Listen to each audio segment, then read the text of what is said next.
नमस्कार मंडळी, कसे आहात तुम्ही सर्व? आय होप तुम्ही सर्व चांगलेच असाल.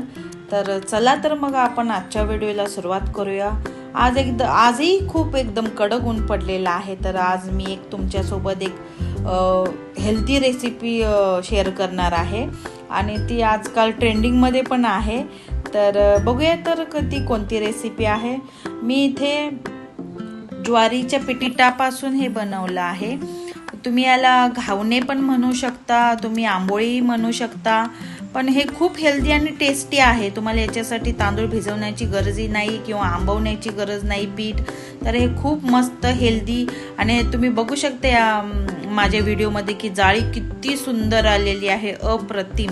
मी इथे जास्त याला काही लागत नाही. मी फक्त 1 वाटी ज्वारीचं पीठ घेतलं आहे, थोडंसं दही, चवीनुसार मीठ आणि थोडा खायचा सोडा टाकलेला आहे. तर तुम्ही बघू शकता इथे किती छान जाळे आलेले आहे आंबोळीला आणि खूप टेस्टी लागते. आमच्या घरी सर्वांनाही पहिल्यांदाच मी बनवले, सर्वांना आवडलेले आहे. चला तर आज सुट्टी आहे म्हटलं नवीन काहीतरी ट्राय केलं. आणखीन तुम्हाला एक गंमत दाखवते. इथे माझा मुलगा ना कार्डबोर्डचं काहीतरी म्हणजे आर्ट करत आहे.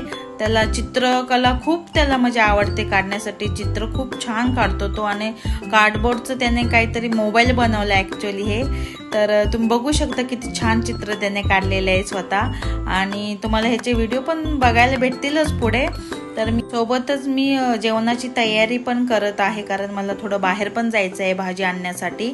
आणि तुम्ही बघू शकता मी ते रात्री मूग भिजून त्याची सुकी भाजी केलेली आहे.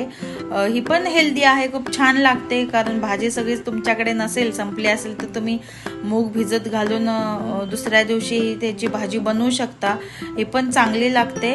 आणि माझं इथे कामच चालू आहे, सकाळचा स्वयंपाक वगैरे सगळं झाल्यानंतर मला बाहेर पण जायचं आहे.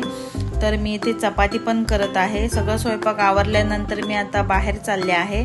तर बघूया मी बाहेर काय काय भाजी घेते. इथे मी भाजी घेण्यासाठी आलेले आहे, पण इतक्या काही खास वाटत नाहीये भाज्या, म्हणजे फ्रेश वाटत नाही, माहिती नाही का. म्हणजे कमीच भाज्या चांगल्या फ्रेश दिसत आहे आणि मी थोडेच इथे भाजी घेतली, जास्त काही घेतली नाहीये. आणि अचानकच माझी इथे गाडी पण बंद पडली. ती काही चालूच होत नव्हती. 1-5 मिनिटांनी नंतर चालू झाली. आणि आपले गणपती बाप्पा येणार आहे, तर इथे सोलापूरमध्ये लेझिमची प्रॅक्टिस आमच्या सोसायटीमध्ये चालू आहे. तर तुम्ही बघू शकता इथे गणपती आणताना लेझिम खेळवत आणतात. हे खूप भारी आणि युनिक मला वाटतं, कारण मी पहिल्यांदाच हे बघत आहे. चला तर मंडळी, भेटूया आपण पुन्हा एक नवीन व्हिडिओ.